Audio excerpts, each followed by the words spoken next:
La Asamblea General de Naciones Unidas votó por amplia mayoría este viernes a favor de la adhesión de un Estado palestino como miembro de pleno derecho e instó al Consejo de Seguridad a que reexamine la cuestión favorablemente. La moción presentada por Emiratos Árabes Unidos fue aprobada por 143 países y otorga a los palestinos una serie de derechos y de privilegios adicionales, sin incluir el derecho al voto. Para ello se necesitaría, sin embargo, la luz verde del Consejo de Seguridad, como establece el protocolo, pero Estados Unidos vetó la resolución en abril, recordemos, y ahora adelantó que va a volver a rechazarla. Antes de la votación, el embajador de Israel trituró desde el Estado una copia de la Carta de Naciones Unidas afirmando que la resolución promueve un futuro Estado terrorista de Hamás. Los Hitler de nuestros tiempos, dijo. Es una votación que para algunos analistas evidencia también que el gobierno de Israel está perdiendo la guerra de la opinión pública. Ampliamos con quien ven desde Washington con mi colega el periodista José Díaz Briceño. José, concretamente, ¿qué privilegios y qué mejoras incluiría esta votación para un eventual nuevo Estado palestino? Sí, la votación de hoy en la Asamblea General de Naciones Unidas mejoraría algunos de los privilegios que Palestina tiene como observador permanente ante Naciones Unidas. En específico, algunas se cuentan como el poder sentarse en el Pleno, también participar en conferencias internacionales, así como hacer pronunciamientos a favor de un grupo en particular sobre algunas medidas que tome la Asamblea General.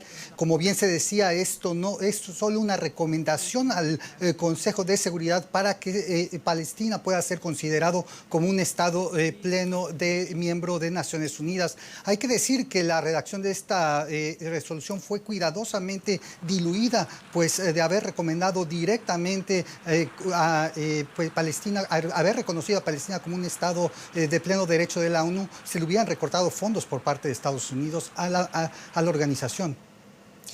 Que todo esto, la resolución será vetada por los Estados Unidos, incluso en medio de esta presión del gobierno de Biden al de Netanyahu por la inminente operación en Rafah. ¿Por qué, pese a las tensiones, incluso ante ese posible divorcio, el gobierno demócrata decide, sin embargo, mantener ese tradicional veto de Estados Unidos?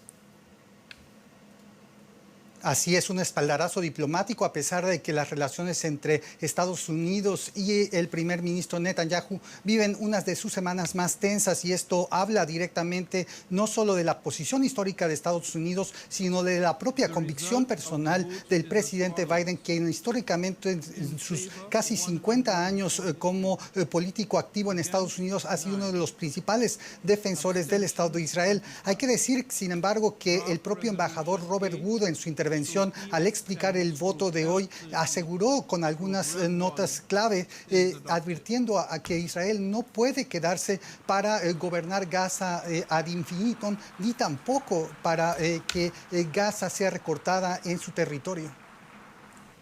Y tanto el embajador como el canciller israelí dijeron que esta votación recompensa la violencia. Cuéntanos, por favor, más de los argumentos citados por Israel contra esta resolución en la Asamblea de la ONU. Girdad Erdad, el justamente embajador de Israel ante Naciones Unidas, explicó dos cosas claras: que premiar con esta resolución a Palestina, calificándolo como un Estado, solo sería premiar a terroristas y sería nombrar a que organizaciones como Boko Haram o el propio ISIS pudieran tener el Estado Islámico un Estado de pleno derecho ante Naciones Unidas. Hay que decir que también el Estado de Israel criticó que no cumplía Palestina con todos los requisitos para ser un Estado en específico, dado la inestabilidad que tiene el gobierno de la autoridad palestina. Hay que hacer notar que dentro de los países latinoamericanos, notable el voto en contra de Argentina y la abstención de Paraguay. José Díaz Briceño, muchas gracias por todas estas informaciones allá en Washington.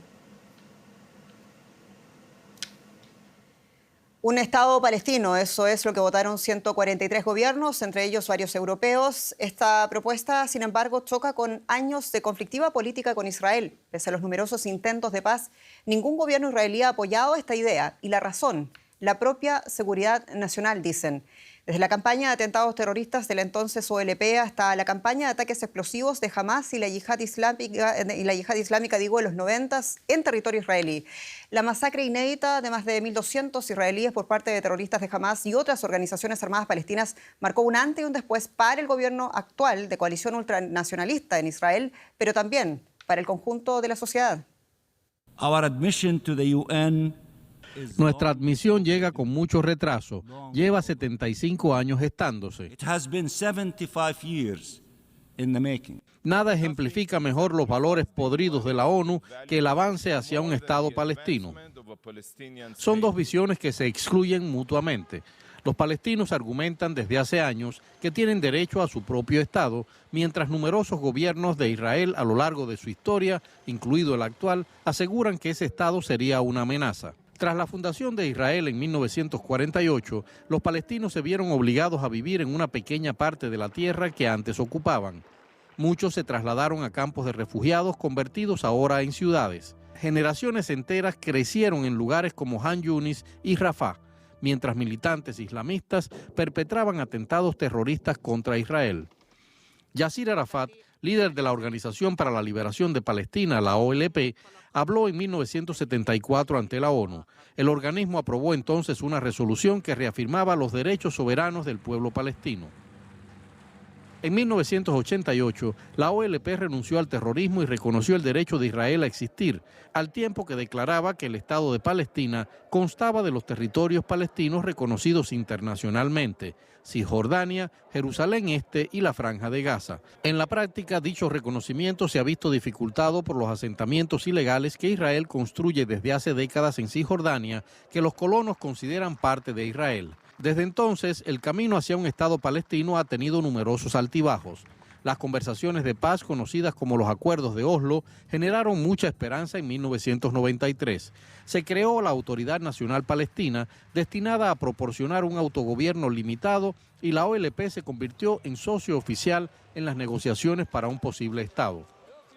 Pero tras una serie de atentados terroristas, las negociaciones sobre la condición de Palestina se estancaron durante años.